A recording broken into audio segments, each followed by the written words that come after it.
Hello guys, तो कैसे हैं आप सभी। आशा करते हैं अच्छे होंगे। तो भाई क्या हो रहा है आजकल क्या चल रहा है भाई? पढ़ाई वढ़ाई चल रही है अच्छे से?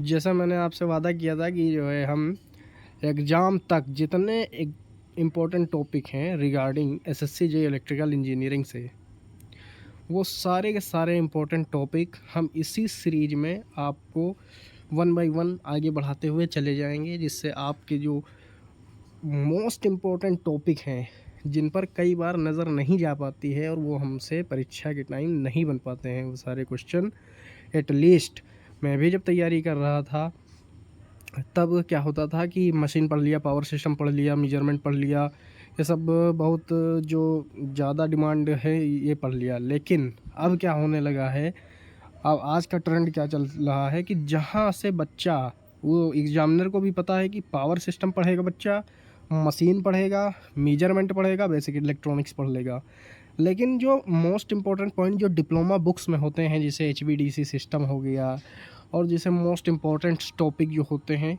वन बाय वन मैं आपके लिए लाता रहूँगा। तो मेरा आज का टॉपिक है HVDC ट्रांसमिशन लाइन।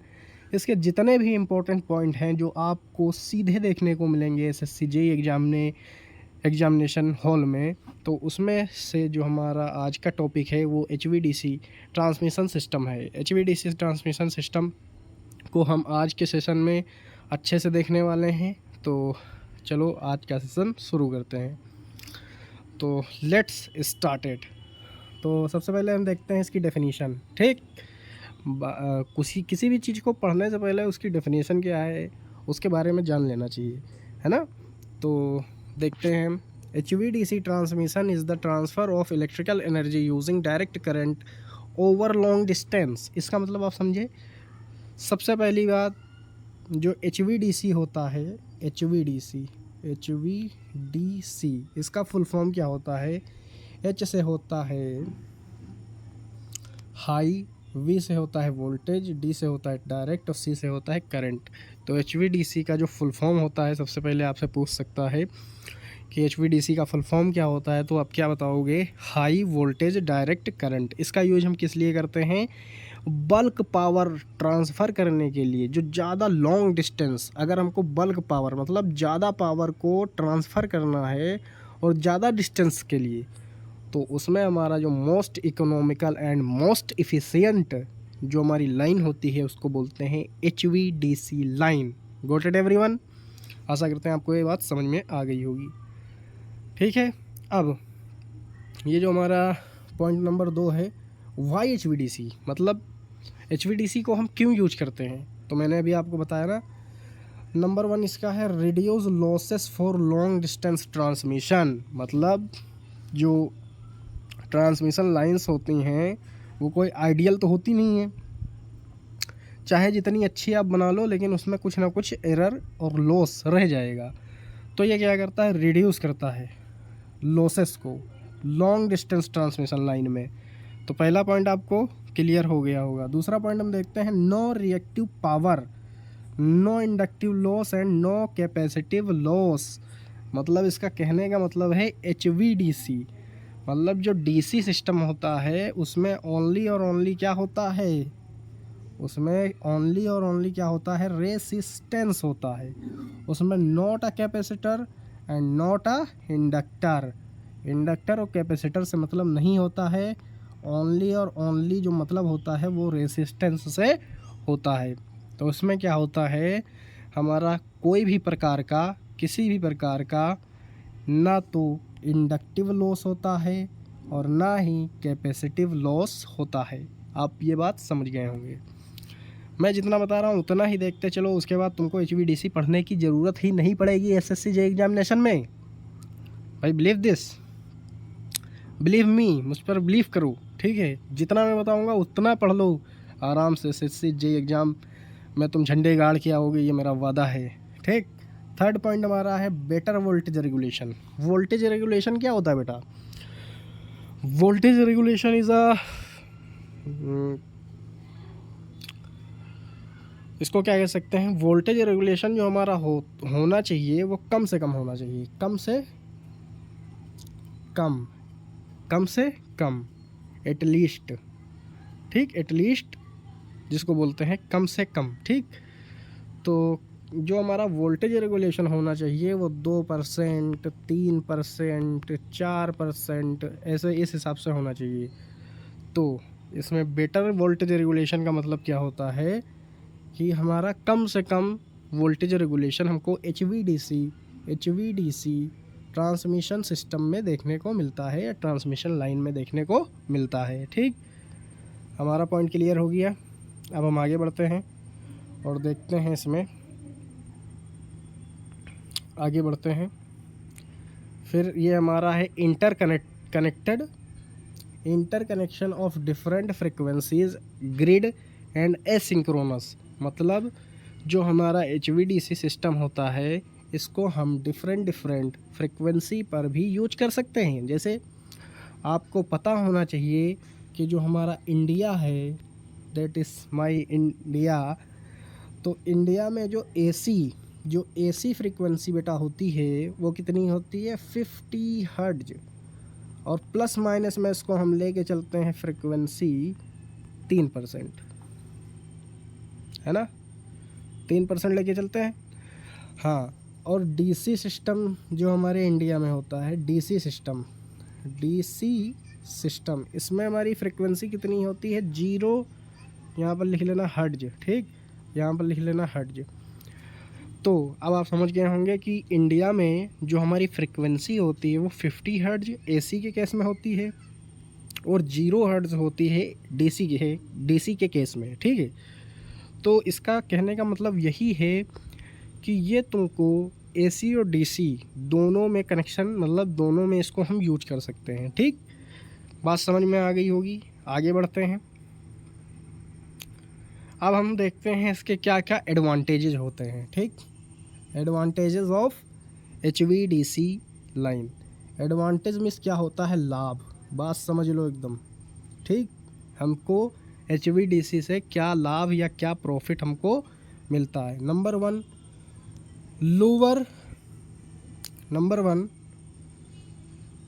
वन इसका है लोअर ट्रांसमिशन लॉसेस। मतलब हमारे जो ट्रांसमिशन लॉसेस होते हैं वो कम होते हैं, पहला पॉइंट। दूसरा पॉइंट है लॉन्ग डिस्टेंस एफिशिएंटली। मतलब ये हमारी लॉन्ग डिस्टेंस के लिए एफिशिएंट होता है। थर्ड पॉइंट है नो स्किन इफेक्ट। इसमें कोई भी स्किन इफेक्ट नहीं होता है। अब आप कहोगे सर ये व्हाट इज़ स्किन इफेक्ट। तो स्किन इफेक्ट वो होता है, जैसे मान लो ये हमारा कंडक्टर है, ठीक बच्चों, ये हमारा कंडक्टर है और ये हमारा कंडक्टर है। तो जो कुछ भाग से इलेक्ट्रिसिटी फ्लो होती है, जैसे मैं आपको यहाँ पर बता रहा हूँ कि मान लो ये जो इतना हमारा पर्पल कलर है, यहाँ से इतने से ही इलेक्ट्रिसिटी हमारी ट्रांसफ़र हो रही है, ठीक, इतने से ही इलेक्ट्रिसिटी फ़्लो हो रही है। और ये जो बीच वाला पार्ट है, देखो इसको मैं आपको बता रहा हूँ ब्लैक से, ठीक है, ब्लैक से बता रहा हूँ। ये जो बीच का ब्लैक वाला पार्ट है, इससे हमारी इलेक्ट्रिसिटी फ़्लो नहीं हो रही है, ठीक। ओनली और only flow electricity this part, ठीक है। That is called skin effect. बात समझ में आ गई होगी। तो इसमें स्किन इफेक्ट भी नहीं होता है। वैसे भी आपको पता होना चाहिए कि जो डीसी सिस्टम होता है हमारा डीसी सिस्टम होता है उसमें हमारा स्किन इफेक्ट का कोई मसला ही नहीं होता है। तो वैसे भी अब यहाँ जो एचवीडीसी यहाँ पर लिखा है एचवीडीसी, तो भाई डीसी शब्द आ गया ना, डायरेक्ट करंट में हमको स्किन इफेक्ट मिलता ही नहीं है। तो वही बात यहाँ पर लिखी है, नो स्किन इफेक्ट। क्लियर हो गया होगा। फिर दूसरे पे हम चलते हैं, नेक्स्ट पॉइंट पर, cheaper for under water cable. ये जो एचवीडीसी सिस्टम होता है हमारा, एचवीडीसी सिस्टम जो होता है हमारा, वो सस्ता होता है अंडर वाटर केबल से, जो हम लोग अंडरग्राउंड में यूज करते हैं, अंडर वाटर केबल्स, उससे ये हमारा सस्ता होता है, ठीक। सॉरी फिर हमारा नेक्स्ट टॉपिक है, नेक्स्ट पॉइंट है इंटरकनेक्ट एसिंक्रोनस ग्रिड। मतलब ये वही बात है कि ये एसी और डीसी को आपस में कनेक्ट करके चलता है, इसलिए इसको बोलते हैं एसिंक्रोनस ग्रिड। ठीक, इतनी बात आपको समझ में आ गई होगी। बढ़ते हैं अपने पॉइंट नंबर 4 पर, जो है डिसएडवांटेजेस ऑफ एचवीडीसी सिस्टम या एचवीडीसी लाइन। ठीक, सबसे पहला ये हमारा जो होता है ये मोर एक्सपेंसिव होता है, मोर एक्सपेंसिव। पहला नंबर मोर एक्सपेंसिव होता है। डिफ़िकल्ट वोल्टेज अप डाउन करने में जो हमको डिफ़िकल्टी का सामना करना पड़ता है। कॉम्प्लेक्स प्रोटेक्शन सर्किट होता है। ये 3 पॉइंट आपको याद कर लेने हैं और इससे आगे आपको कुछ नहीं करना है। ठीक, हम अपने 5th पॉइंट की ओर बढ़ते हैं, components of HVDC. Components of HVDC system, इसमें हमारा फर्स्ट पॉइंट होता है, इसमें हम लोग rectifier circuit and inverter circuit दोनों का यूज करते हैं। एचवीडीसी सिस्टम में हम लोग rectifier circuit and inverter circuit दोनों का यूज करते हैं। अब आप पूछेंगे ये रेक्टिफायर क्या होता है? तो रेक्टिफायर होता है वो क्या करता है, एसी को डीसी में बदलने का काम करता है। एसी को डीसी में बदलने का काम करता है। जो हमारा इन्वर्टर सर्किट होता है वो डीसी पावर को एसी पावर में कन्वर्ट करने का काम करता है, जैसा मैंने आपको बताया। ये बात समझ में आ गई होगी। ये पूछ लेता है कभी कभी, ये क्वेश्चन भी पूछ लेता है एसएससी एग्जामिनेशन में। ठीक है, तो इसको भी आपको याद रखना है। फिर हमारा दूसरा है स्मूदिंग रिएक्टर्स। इसमें स्मूदिंग रिएक्टर्स का भी हम लोग यूज करते हैं। इसमें फिल्टर्स का भी यूज करते हैं। जो हमारे इम्प्योरिटी होती है उसको हम लोग अलग कर लेते हैं फ़िल्टर की हेल्प से। ठीक है, इसमें आरसी फ़िल्टर और एलआर फ़िल्टर, आरसी फ़िल्टर ये होते हैं। ठीक है, फिर हमारा नेक्स्ट पॉइंट है अर्थ इलेक्ट्रोड। इसमें हम लोग अर्थ इलेक्ट्रोड का भी यूज करते हैं ग्राउंडिंग करने के लिए। आप समझ गए होंगे। आगे बढ़ते हैं, ट्रांसमिशन लाइंस। जो हमारी एचवीडीसी सिस्टम होता है, एचवीडीसी सिस्टम जो हमारा होता है उसमें हमारे 3 प्रकार की ट्रांसमिशन लाइंस होती हैं, जैसा आपको यहाँ पर दिख रहा होगा। एक होता है मोनोपोलर, दूसरा होता है बाईपोलर, तीसरा होता है होमोपोलर। ठीक, तो अब हम लोग आगे देखते हैं टाइप्स ऑफ एचवीडीसी सिस्टम।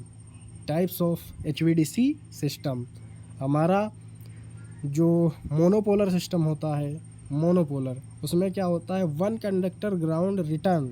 मतलब जो हमारा मोनोपोलर लिंक होती है, जो हमारी मोनोपोलर लिंक होती है उसमें ओनली और ओनली वन कंडक्टर का यूज करते हैं।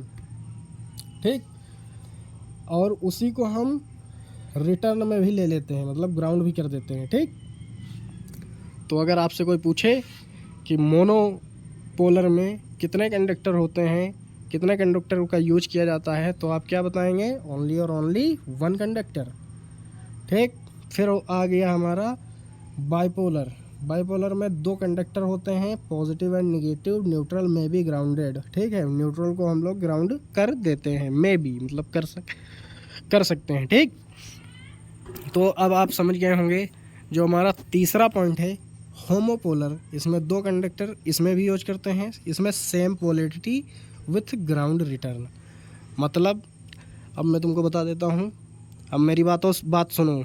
मोनोपोलर में सिर्फ एक कंडक्टर होता है, उसको हम ग्राउंड रिटर्न में यूज कर लेते हैं। जो बाईपोलर ट्रांसमिशन लाइन होती हैं उसमें 2 कंडक्टर होते हैं, एक होता है पॉजिटिव, एक होता है निगेटिव, और न्यूट्रल को हम लोग ग्राउंड कर देते हैं। जो होमोपोलर होता है उसमें 2 कंडक्टर होते हैं, बट यहीं पर समझो, यहीं पर खेल है सारा।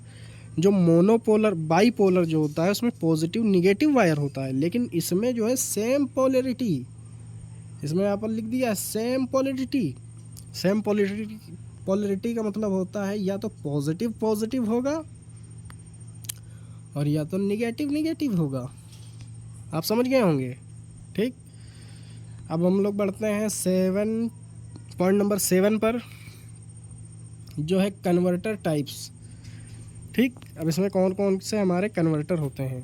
तो पहला है लाइन कम्यूटेटेड कन्वर्टर, जिसको LCC कहते हैं। इसमें यूज होता है thyristor needs reactive power consumption. इसमें हम लोग रिएक्टिव पावर को कंपनसेट करते हैं। कंपनसेट करने के लिए हम लोग जो लाइन कम्यूटेटेड कन्वर्टर होता है उसमें हम लोग क्या यूज़ करते हैं, थायरिस्टर का यूज़ करते हैं। किस लिए करते हैं, रिएक्टिव पावर कंपनसेशन के लिए। ठीक, अब जो हमारा दूसरा पॉइंट है इसमें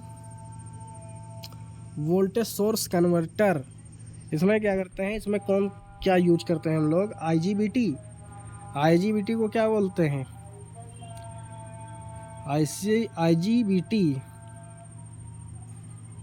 IGBT जो है किससे बन के बना होता है, IGBT जो होता है MOSFET प्लस BJT।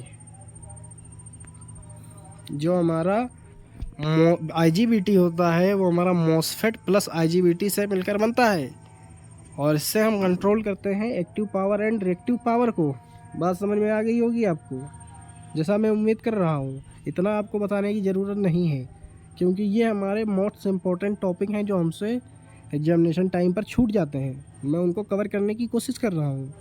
तो ठीक है, मैं ज़्यादा यहाँ पर एक्सप्लेन नहीं कर सकता, क्योंकि मुझे पता है कि ये टॉपिक और ये वीडियो वही बच्चा देखेगा जिसका सब कुछ तैयार है। बस कुछ ऐसे टॉपिक्स हैं जो उसके तैयार नहीं हैं, वही बच्चा देखेगा एग्जामिनेशन वाला, और बाकी बच्चे भी देख सकते हैं इसको, कोई दिक्कत नहीं है।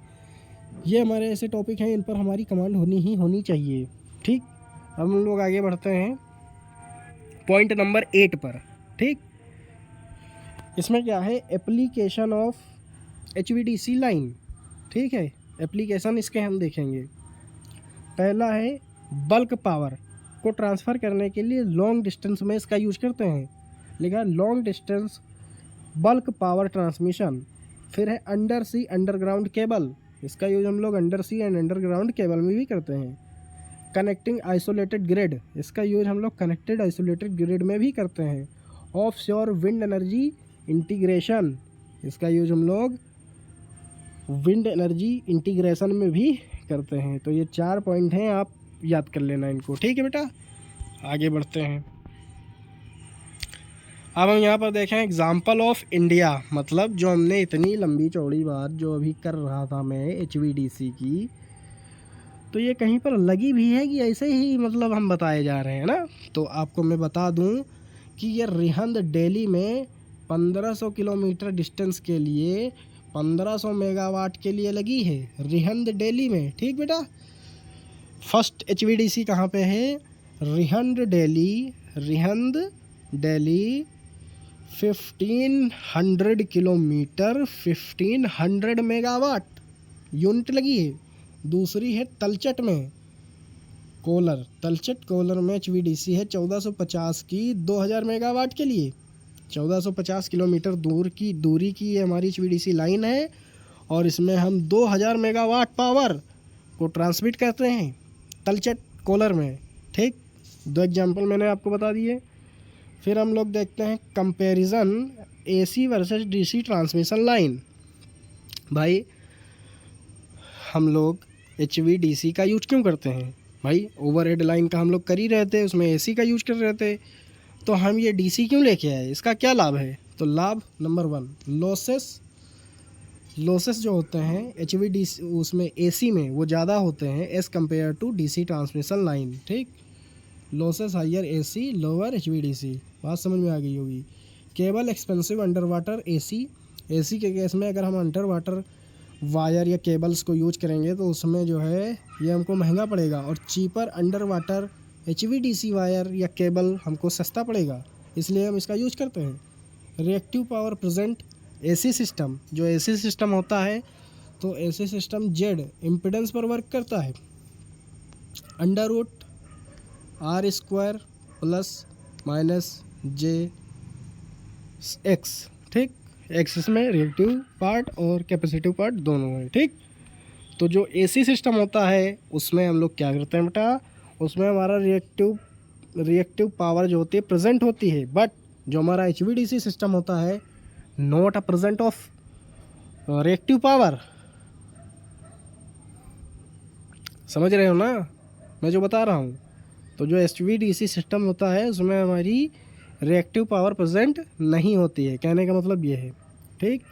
लास्ट पॉइंट है कॉस्ट। शॉर्ट डिस्टेंस के लिए इकोनॉमिकल होता है AC में, और शॉर्ट डिस्टेंस के लिए जो HVDC होता है वो कॉस्टली होता है। बात समझ में आ गई होगी आपको? ठीक है बेटा। तो इसका हम यूज़ सिर्फ लॉन्ग डिस्टेंस में ही कर सकते हैं, उसी में हमको हमारे लिए इकोनॉमिकली रहेगा, वरना ये हमारे लिए कॉस्टली हो जाएगा। ठीक, आपको समझ में आ गया होगा। फिर इसमें हम लोग क्या कहते हैं, ग्रिड इंटरकनेक्शन डिफ़िकल्ट AC और ईजी हो जाता है HVDC के लिए। जो ग्रिड कनेक्शन होता है बेटा, वो अगर हम AC में करेंगे तो उसमें ज़्यादा डिफ़िकल्टीज़ होती हैं, बट जो हमारा HVDC सिस्टम होता है उसमें हम बहुत ही आसानी से इसको इंटरकनेक्ट कर सकते हैं किसी भी ग्रिड से। नोट करके हमारा ये पॉइंट एक लिखा है, नोट करके, HVDC is more economical than HVAC beyond 600 kilometre overhead and 50 kilometre under sea. जो हमारा HVDC होता है वो मोर इकोनॉमिकल होता है देन HVAC बियॉन्ड मतलब 600 किलोमीटर के ऊपर ओवरहेड में, और 50 किलोमीटर अंडर सी में, ओवरहेड और अंडर सी। ये आपको समझ में आ गया होगा कि जो हमारा HVDC सिस्टम होता है वो HVAC बियॉन्ड 600 किलोमीटर, और जो हमारा 50 किलोमीटर अंडर सी के लिए हम HVDC का यूज करते हैं। बात समझ में आई? इससे अच्छा होता है किससे? HVAC से। तो अब सारी बात आपको समझ में आ गई होंगी। अब हम लोग आगे बढ़ते हैं। हाँ, तो यहाँ पर आपका जो है HVDC सिस्टम आपका कंप्लीट हो गया। तो अब आपको क्या करना है, इसकी अगर आपको PDF चाहिए, अगर चाहिए तो हमारे टेलीग्राम चैनल से भी जुड़ सकते हैं। उसका नाम है RR8056। ठीक, वो हमने लिंक दे दी है अपने YouTube चैनल पर। आप वहाँ से जाके HVDC का ये जो मैंने अभी कराया है इसके नोट्स को डाउनलोड कर सकते हैं। ठीक है। और अगर आप अभी तक बने रहे हैं तो थैंक यू सो मच। और मैं इसी तरह से आपकी एग्ज़ाम तक इस सीरीज को कंटिन्यू रखूँगा। ठीक है, इस सीरीज को कंटिन्यू रखूँगा। तो आप इसी तरह जुड़े रहिए और हमारा सपोर्ट करते रहिए, और लाइक्स और शेयर, कमेंट, सब्सक्राइब वगैरह भी करते रहिए। So thank you so much and all the very much.